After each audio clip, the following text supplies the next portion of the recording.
Robi pergi dalam perjalanan bisnis dan pulang sehari lebih awal. Dia menemukan istrinya di kamar sedang baca-baca. Apa menurutmu istri Robi bohong kepadanya?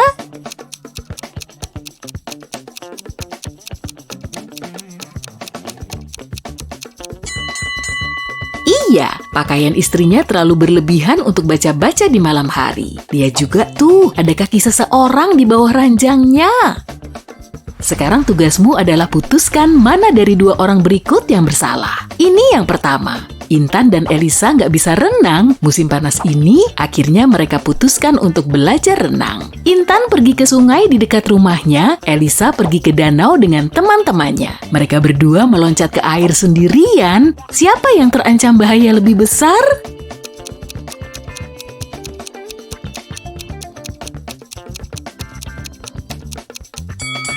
Intan. Jika dia tenggelam, tak akan ada orang di sekitar yang menolongnya. Air di sungai juga nggak stabil, jadi belajar renang di sana berbahaya. Nila dan Evi ingin ke pesta teman-teman sekelas mereka, tapi besok pagi mereka harus sekolah, jadi orang tua mereka melarang mereka pergi. Nila mau keluar lewat jendela kamarnya, dan Evi ingin menyelinap dari pintu belakang. Siapa yang nggak akan bisa sampai ke pesta malam ini?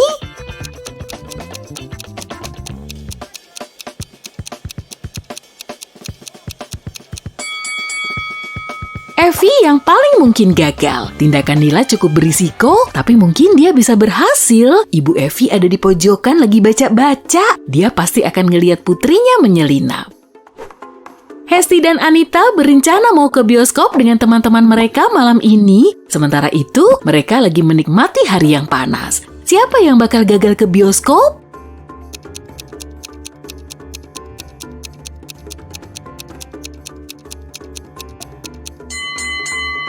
Hesti, dia baru mau masak daging yang sudah lumayan lama kena sinar matahari. Kalau menunggu sampai sore, dia bisa keracunan makanan. Lily dan Cleo pergi liburan ke Yunani. Saat ini mereka mau meloncat dari tebing. Siapa yang terancam bahaya?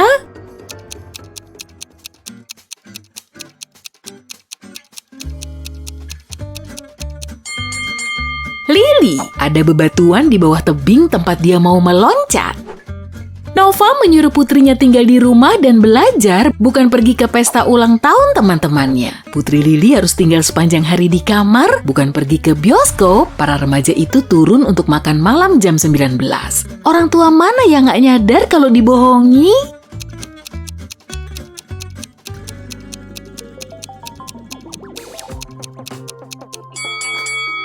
Nova, saat ini hujan dan rambut putrinya basah, artinya dia dari luar dan bukan tinggal di kamarnya. Betty dan Lily lagi bergembira di luar saat liburan musim dingin mereka. Betty lagi belajar skating di danau dan Lily main ski di hutan. Siapa yang kurang cerdas?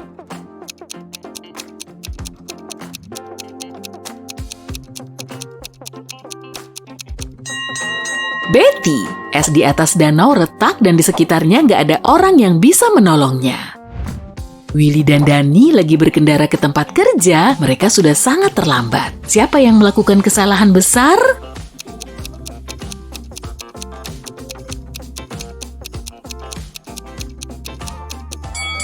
Dani, dia berkendara jauh melebihi batas kecepatan.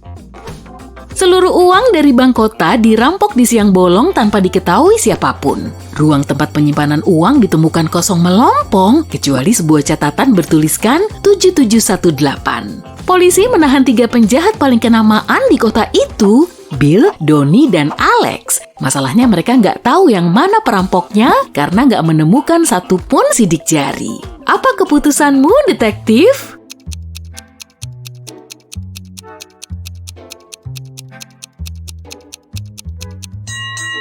Kalau kertas itu kamu balik, angka-angka tersebut akan berubah menjadi sebuah nama. Bill, pasti kali ini dia perampoknya. Pas sebelum matahari terbenam, seorang anak petani ditangkap di istana raja. Raja sangat murka dan gak mau melepasnya begitu saja.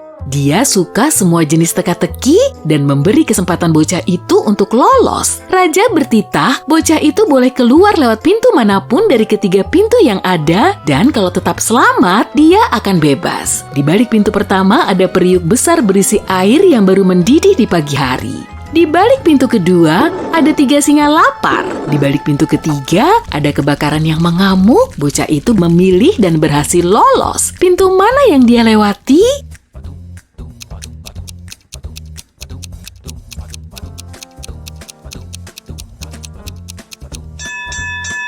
Dia melewati pintu pertama. Jika air dididihkan di pagi hari sampai matahari terbenam, air itu sudah hampir nggak hangat lagi. Bu Nina, seorang ibu dengan 4 anak pergi bekerja. Dia meninggalkan uang kertas 50.000 di meja dapur untuk dipakai belanja Teti, putri tertua Bu Nina. Agak siangan Teti bilang ke ibunya bahwa dia nggak bisa menemukan uang itu. Bu Nina menyuruhnya mencari dan Teti menanyai tiap saudaranya. Rina ngechat, "Uang itu ada di sana, aku nggak nyentuh." Hana ngechat, "Ku taruh di bawah piring biar nggak tertiup angin." Della ngechat, "Periksa tempat sampah dong, di sana ada setumpuk surat kemarin. Aku udah buang, mungkin uangnya di sana."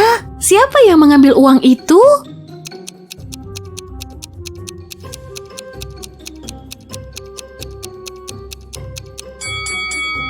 Pasti Della. Ketika Bu Nina menaruh uang itu, di meja nggak ada surat, jadi Della cuma mengarang cerita.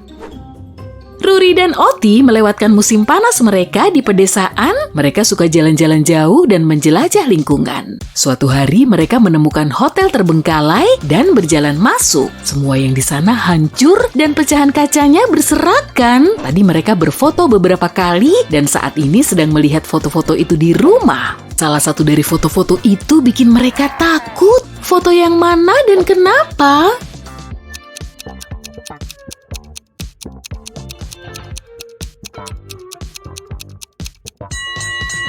Mungkin yang ini. Lihat, ada cermin tapi nggak ada bayangan mereka di sana. Amalia dan Puspita adalah 2 bersaudari. Nenek mereka ngasih Amalia sebuah gelang dan mereka berdua menyukainya. Puspita mencuri gelang itu dari Amalia. Suatu ketika Amalia pulang dan melihat gelangnya hilang.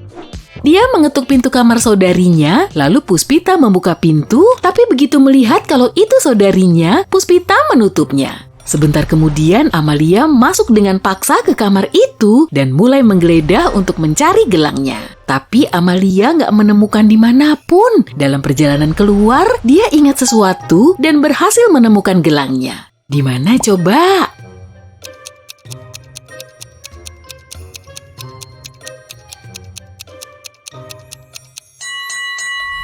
Amalia ingat pada saat membuka pintu, Puspita memakai kaos. Kali berikutnya Puspita sudah memakai kemeja lengan panjang. Gelang itu dipakainya dan tersembunyi di bawah lengan bajunya. Karena itu, Amalia nggak berhasil menemukannya di kamar.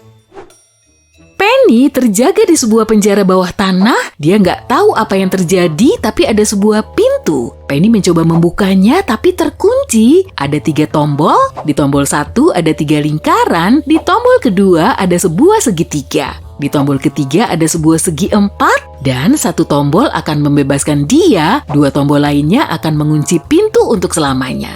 Ada catatan angka 1, 5, 7, 11. Tombol mana yang harus dia tekan untuk keluar?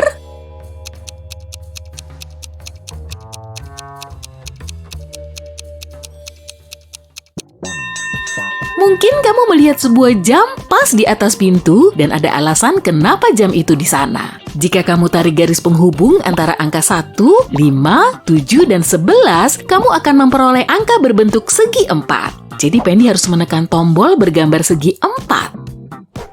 Lukas, ahli waris seorang bangsawan kaya, mengunjungi sepupunya Ken untuk minum teh. Mereka sedang ngobrol tentang polo air ketika tiba-tiba Lukas berhenti bernapas. Ken menelpon dokter yang bilang bahwa Lukas telah diracun. Sebelumnya, kedua lelaki itu minum teh yang sama persis. Bagaimana Ken berhasil meracun sepupunya?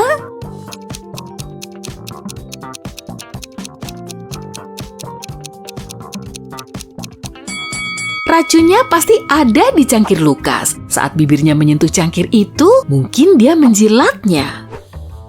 Ada sebuah kota di mana orang hanya boleh senang-senang dan makan permen. Tak seorang pun pernah membaca atau belajar. Bu Leli pulang dari hari yang panjang dan seru di sebuah klub. Ketiga putrinya melewatkan hari yang seru di rumah. Dia bertanya apa yang telah mereka kerjakan. Hana bilang dia nonton TV seharian. Ella bilang dia menghabiskan hari di wahana air. Alfa bilang dia dan teman-temannya melewatkan hari dengan maraton makan permen. Tapi Bu Leli tahu kalau salah satu putrinya bohong dan sebenarnya menghabiskan sepanjang hari dengan membaca. Siapa dia?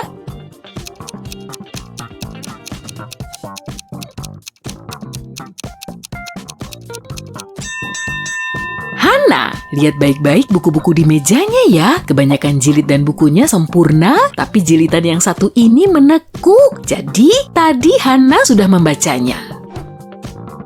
Seorang wanita menelpon polisi dan melapor bahwa dia telah dirampok. Inilah rekaman perkataannya. Aku pergi ke toilet wanita untuk betulin make upku sebab aku lagi kencan. Tiba-tiba seseorang mendekatiku dari belakang dan memukul kepalaku dengan benda berat. Aku pingsan dan butuh waktu beberapa menit untuk sadar kembali. Saat ini aku masih merasa pusing. Aku nggak tahu kayak apa orang itu. Aku nggak melihat apapun. Tadi aku lagi betulin lipstikku. Polisi menolak mengisi laporan dan menyuruh wanita itu pulang. Kenapa?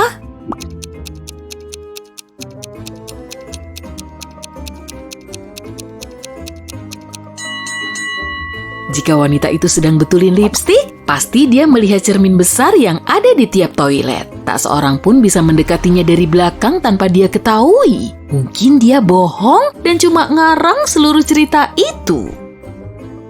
Seorang pemilik kafe es teh telah melapor bahwa seseorang telah mencuri seluruh uang saat dia pergi selama 2 menit. Polisi menginterogasi 3 pembeli.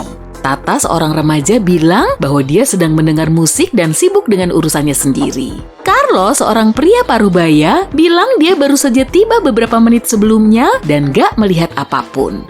Sekar, seorang dokter, bilang dia lagi fokus ke buku dan minumannya dan gak lihat apapun. Siapa yang bersalah?